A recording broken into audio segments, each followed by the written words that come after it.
الرحمن الرحيم الحمد لله رب العالمين والصلاة والسلام على سيد الأنبياء والمرسلين وعلى آله وأصحابه وأزواجه وذرياته وأهل بيته أجمعين. أما بعد فأعوذ بالله من الشيطان الرجيم. بسم الله الرحمن الرحيم. يا أيها الذين آمنوا ادخلوا في السلم كافة ولا تتبعوا خطوات الشيطان إنه لكم عدو مبين. صدق الله العظيم. وقال تعالى يا أيها الذين آمنوا اذكروا الله ذكرا كثيرا وسبحوه بكرة وأصيلا. وقال تعالى ومن يعش عن ذكر الرحمن نقيض له شيطانا فهو له قرين. صدق الله العظيم. وقال رسول الله صلى الله تعالى عليه وسلم ألا إن في الجسد لمضغة إذا صلحت صلح الجسد كله وإذا فسد الجسد كله ألا وهي القلب.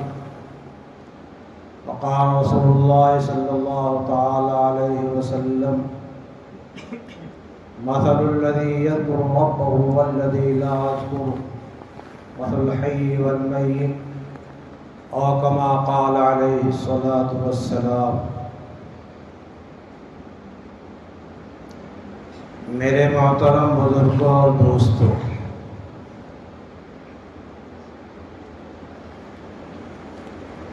ہم انسان ہیں، آدمی ہیں. آدم علیہ السلام کی اولاد ہیں. پوری انسانیت رض آدم علی نبینا علیہ السلام کی اولاد ہے. مرد ہو یا عورت ہو، بڑے ہو بوڑھے ہو بچے ہو، سب انہی کی اولاد ہیں. حضرت آدم علیہ نبینا علیہ السلام کو اللہ رب العالمین نے پیدا فرمایا اور جنت میں ٹھکانہ عطا فرمایا.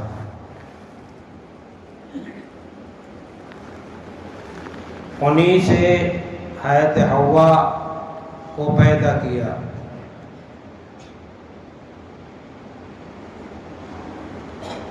یہ دستور بھی اللہ تعالیٰ کا عجیب رہا ہے. آدم علیہ السلام کو بے ماں باپ کے پیدا فرمایا. حضرت حوا علیہ السلام کو بے ماں کے پیدا فرمایا اور حضرت عیسیٰ علیہ نبینا علیہ السلام کو بغیر باپ کے پیدا فرمایا. اور ایک اور شکل ہے جو عام ہے. 4 شکلیں بنتی ہیں، ایک شکل عام ہے، ماں باپ سے پیدا کرنا. اس کو قانون بنا دیا اسی زمانے سے. جو ماں باپ سے پیدا ہوگا اس کی اور کیفیت ہوگی، یعنی صحیح انداز سے نکاح کے طریقے سے وہ اصلی ہوگا. باقی جو دوسرے غلط طریقے سے پیدا ہوتا ہے، انسان تو وہ بھی ہے لیکن غلط طریقے سے آیا ہے، ناجائز طریقے سے آیا ہے. تو 4 شکلوں میں یہ ایک شکل عام کر دیا تاکہ امتیاز رہے، پتہ رہے نکاح اور اس کے مقابل شفاء کا فرق رہے. شفاء کہتے زنا کو. اس وقت میں یہی دستور چلا آ رہا ہے ماں باپ سے پیدا ہونے کا. اگر کوئی غلط راستے سے آ گیا تو انسانیت میں وہ اچھی نگاہ سے نہیں دیکھا جاتا، اگرچہ اس کا کوئی قصور نہیں ہے. جو بچہ غلط طریقے سے آیا ہے بچے قصور نہیں ہے، ماں کا قصور ہے، اور ماں سے جس نے رابطہ کیا اس کا قصور ہے. بہرحال آدم علیہ نبینا علیہ السلام کو اللہ رب العالمین نے جنت میں ٹھکانہ عطا فرمایا اور اعلان کر دیا. آدم علیہ السلام کو عام اجازت دے دیا اور حضرت حوا علیہ السلام کو عام اجازت دے دیا. کلوا منہا رغدا حیث شئتما، تم لوگ آزادی کے ساتھ جہاں سے چاہو جو چاہو کھاؤ پیو رہو. وَلَا تَقْرَبَا هَٰذِهِ الشَّجَرَةَ، تو کوئی فلاں درخت ہے اس کے قریب مت جانا. جب آدمی قریب جاتا ہے تو پھر اور نیت بدلتی ہے تو مبتلا ہو جاتا ہے. اسی واسطے شریعت مطہرہ میں آنکھ سے دیکھنے کو زنا کہا گیا، زبان سے اجنبیہ سے بات کرنے کو زنا کہا گیا، اس کی طرف پیر سے چل کے جانے کو زنا کہا گیا، اس کو ناجائز طریقے سے ہاتھ لگانے کو زنا کہا گیا. کیوں؟ یہ ابتدا ہے، یہاں تک پہنچنے کے بعد آدمی قابو نہیں پاتا. اسی لیے حدیث پاک میں آتا ہے وَالْفَرْجُ يُصَدِّقُ وَيُكَذِّبُ، اگلا معاملہ جو ہے وہ سچ اور جھوٹ دکھا دیتا ہے، سچا ہے جھوٹا ہے. یہ اپنی چال میں اپنی نگاہ میں سچا جھوٹا ہے. تو نگاہ کی پابندی لگا دی گئی. مشکل تو ہے لیکن یہ بھی سمجھ لیں جنت اتنی سستی بھی نہیں ہے. یہاں مجاہدہ کرنا پڑے گا. سب سے زیادہ مجاہدہ حضرات انبیاء علیہ السلام نے کیا ہے، اور انبیاء علیہ السلام میں سب سے زیادہ مجاہدہ سرکار دو جہاں صلی اللہ تعالی وسلم نے کیا ہے.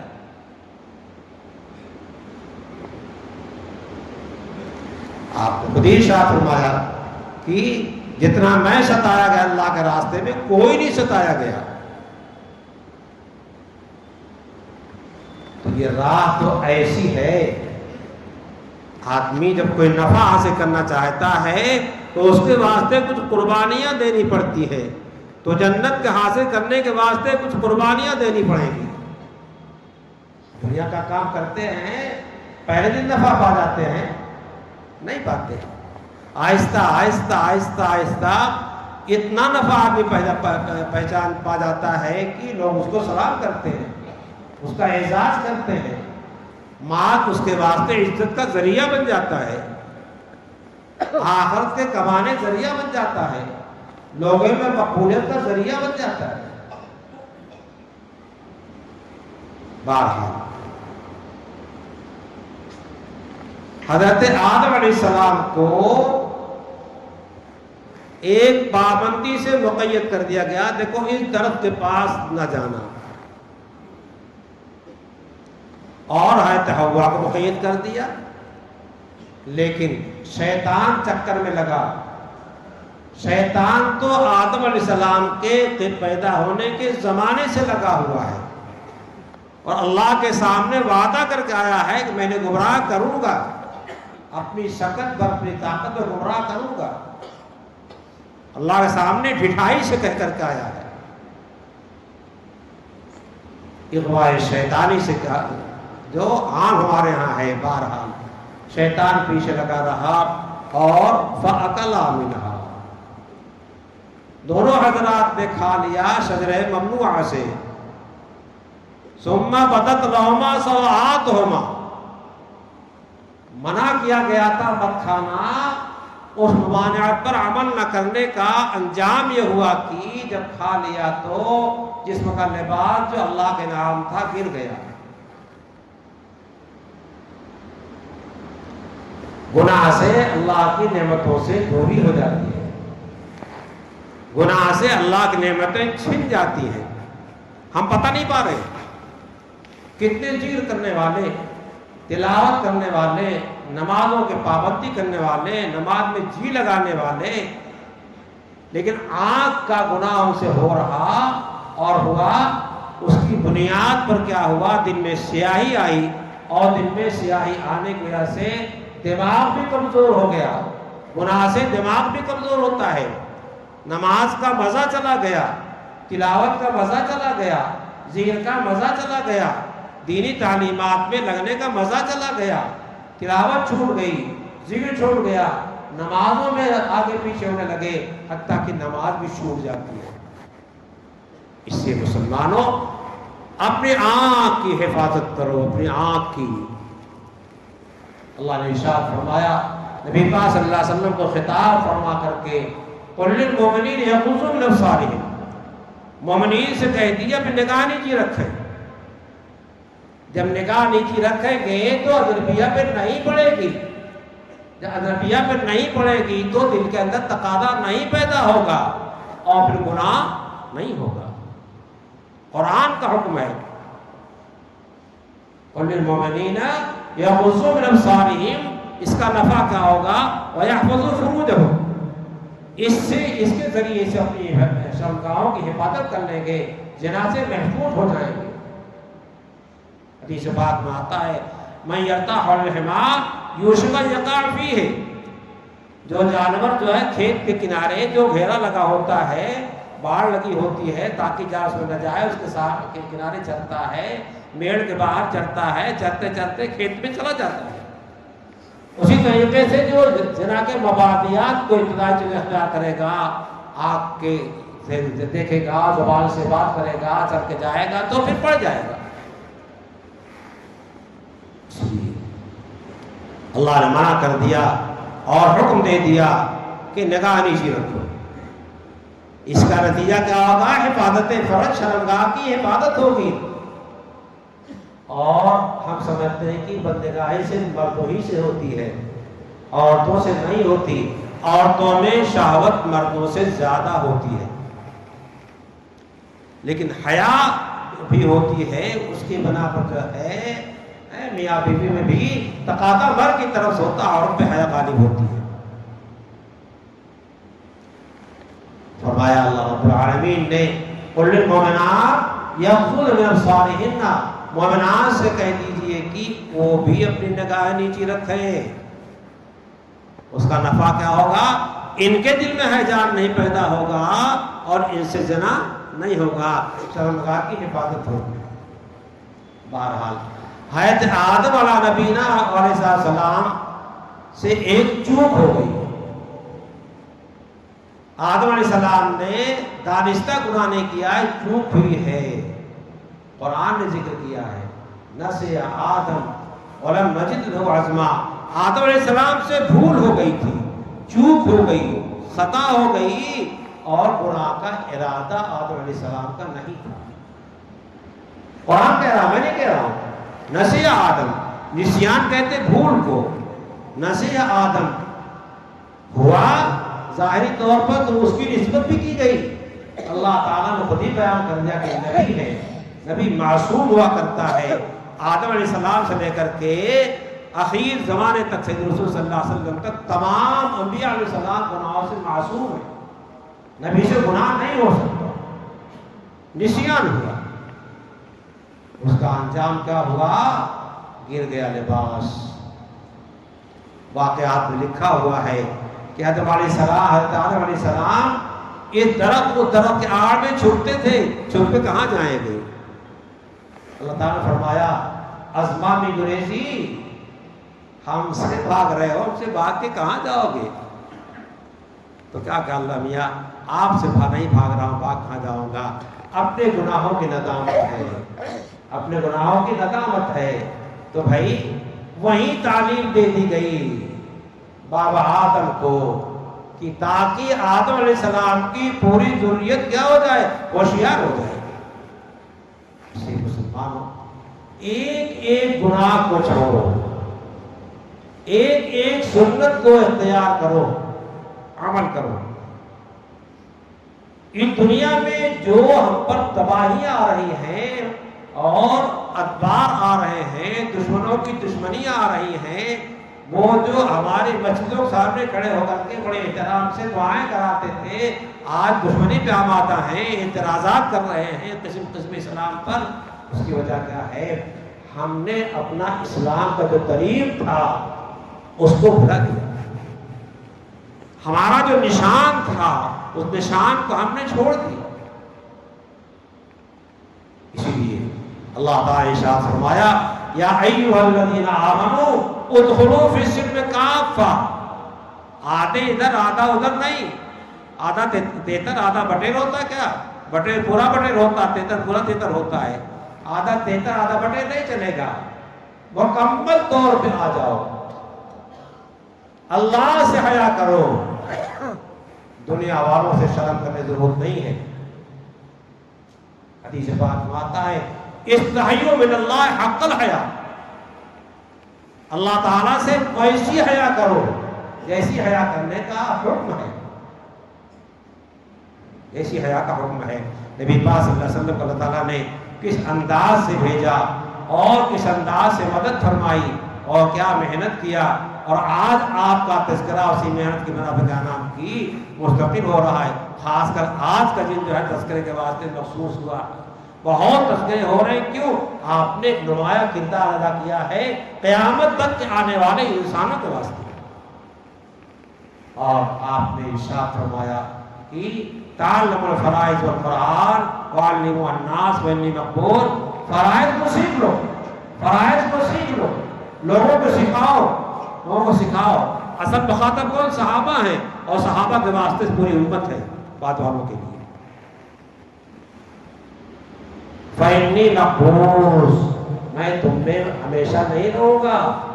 چنانچہ 63 سال کی عمر میں آپ نے اتنی محنت کیا، اتنی قوت و شجاعت کے باوجود بھی آپ کے داڑھی کے بال سفید ہوئے، اگرچہ چند بال 15-20 بال سفید ہوئے لیکن ہو گئے تھے، بڑی قوت تھی۔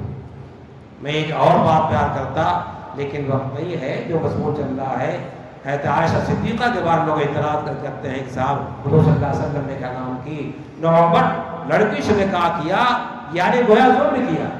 حضرت عائشہ صدیقہ کے سامنے محمد رسول اللہ صلی اللہ علیہ وسلم جیسا کوئی جوان تھا ہی نہیں۔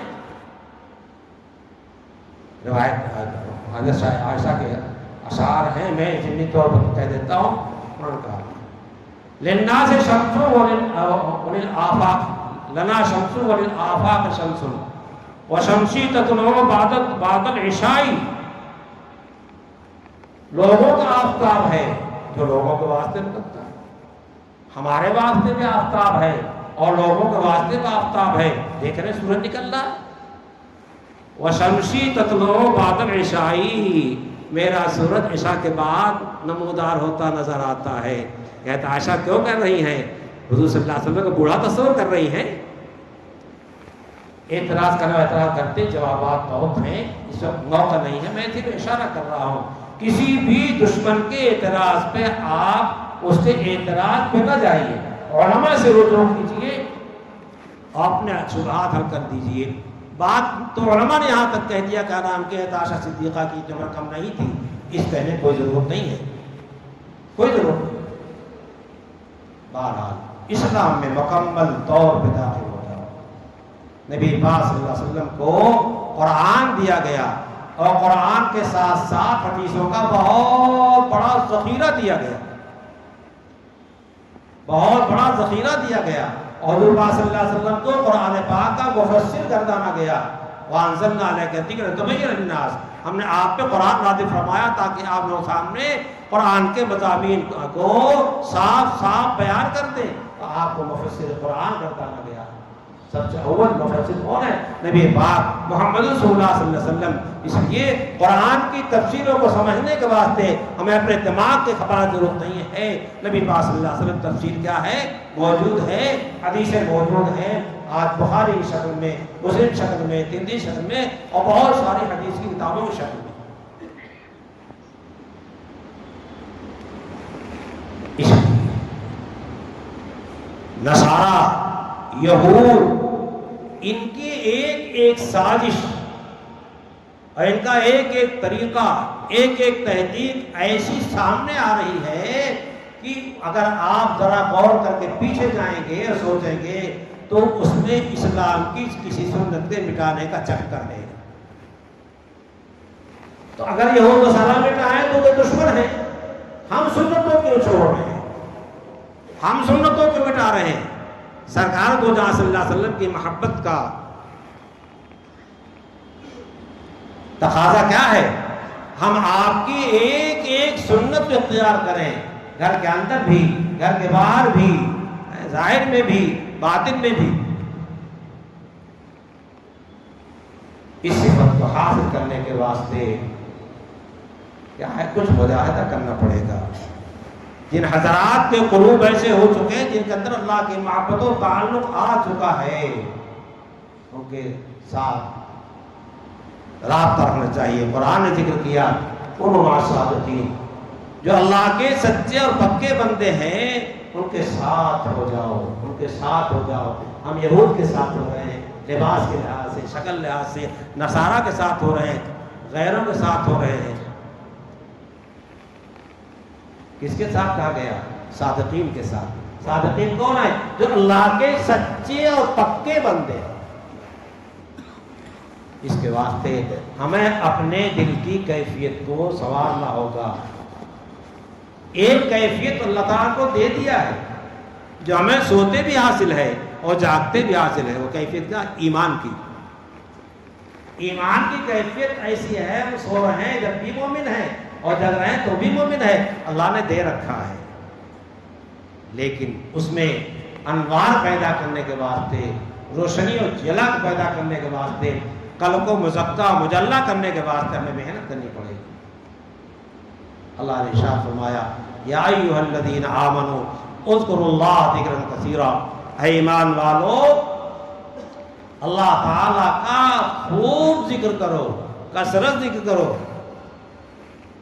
وسبحوا بکرۃ واسیلا، خاص کر اللہ کی تسبیح صبح و شام بیان کرو۔ تسبیح کا کیا مطلب ہے؟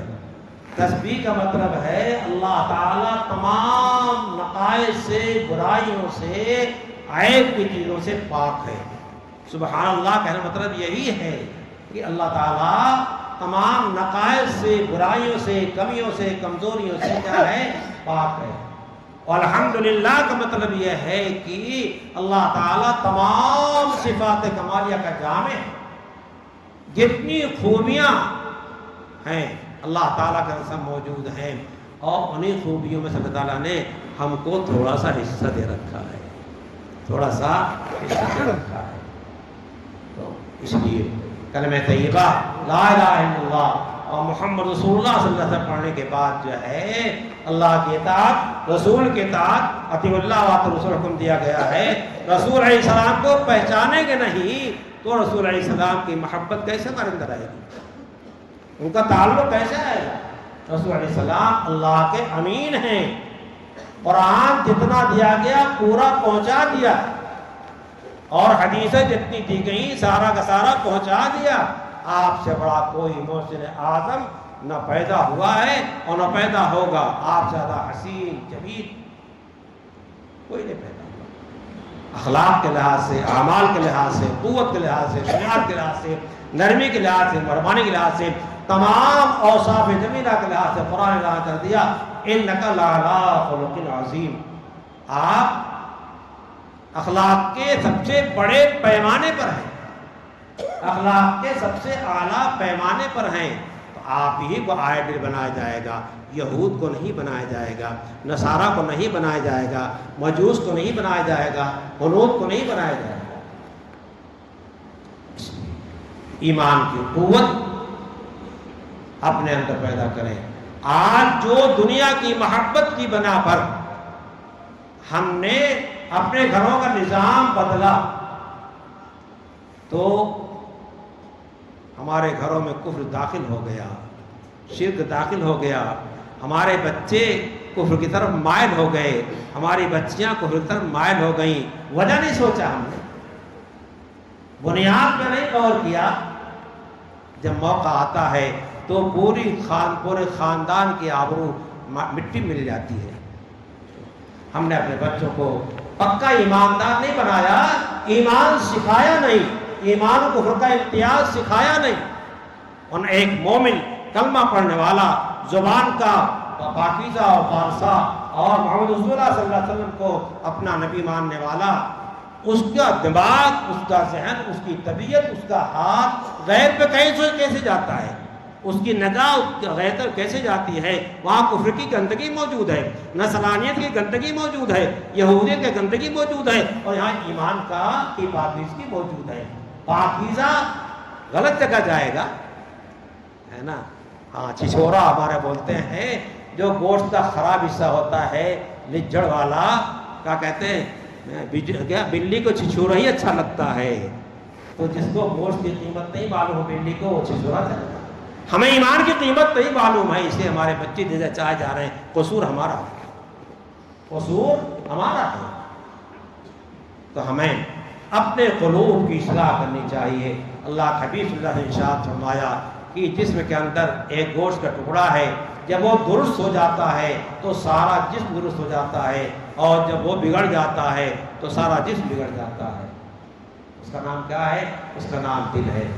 وہی دل ایمان کی جگہ ہے، وہی دل اللہ کی جگہ ہے۔ قلب المؤمن عرش اللہ، مومن کا قلب کیا؟ عرش الہی ہے، یعنی اس میں اللہ کی یاد ہوتی ہے، اللہ اللہ اللہ اس کے دل کے اندر ہوتا ہے، غیر اللہ نہیں ہوتا۔ کلمہ پڑھنے کا مطلب ہی ہوا۔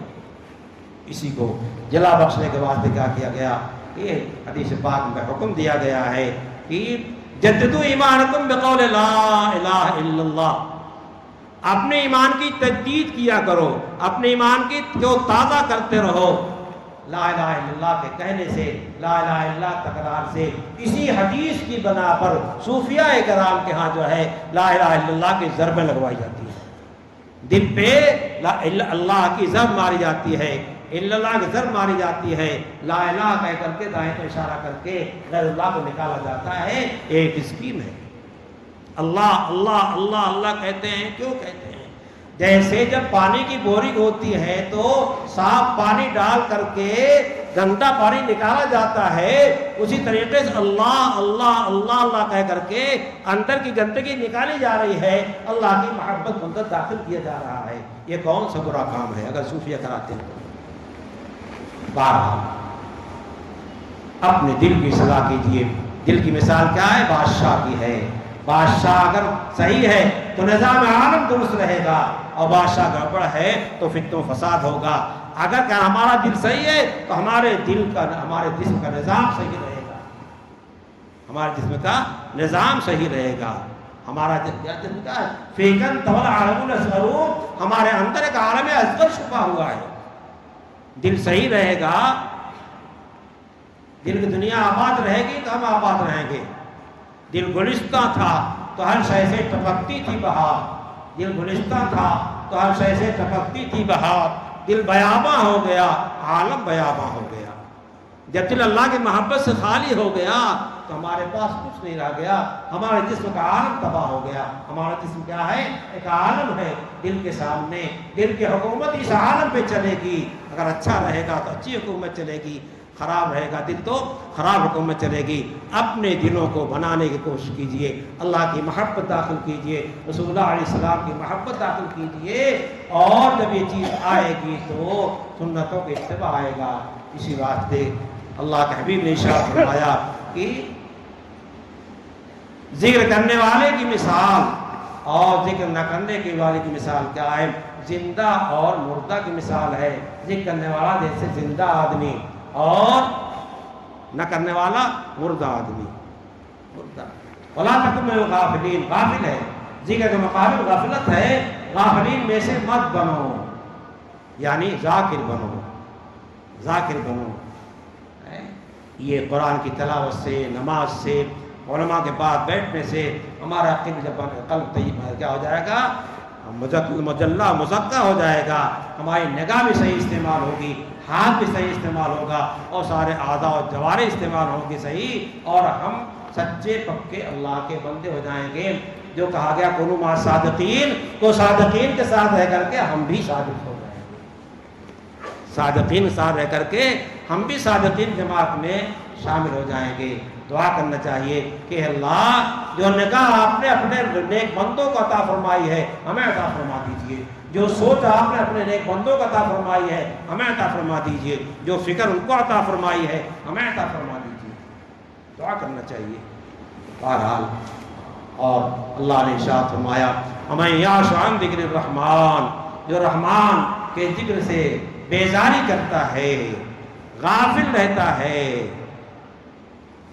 نقیض شیطانہ، اس پہ ہم شیطان مسلط کر دیتے ہیں۔ اللہ مسلط کر دے گا، کون ہٹا سکتا ہے؟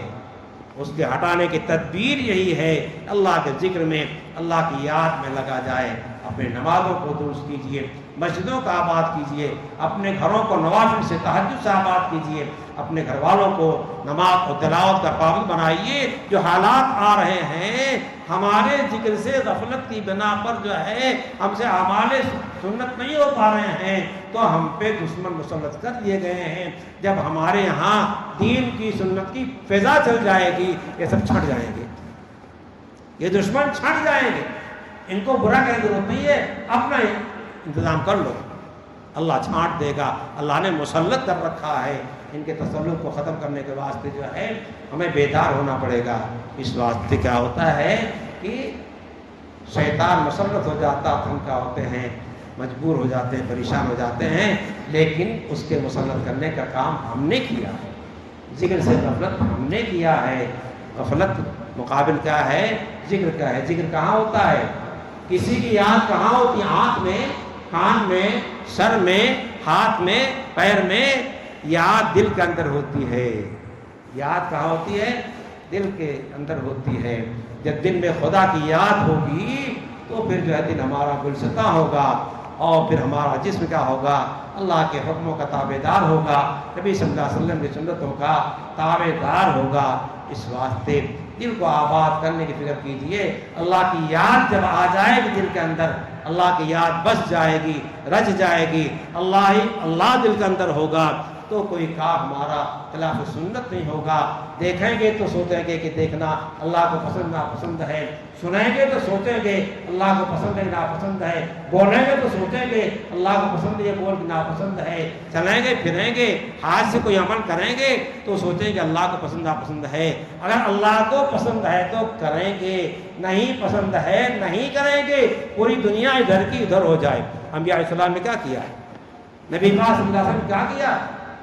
آپ علیہ السلام کی مضبوطی آپ جمے تو ملکوں کو آپ نے فتح کیا، اور آپ کے بعد آپ کے صحابہ کرام نے، صدیق اکبر نے، عمر فاروق نے، عثمان غنی نے، ارشد عالی مرتضیٰ نے رضی اللہ عنہ کیا کیا؟ بہت لمبا چوڑا اسلامی نظام قائم کر دیا۔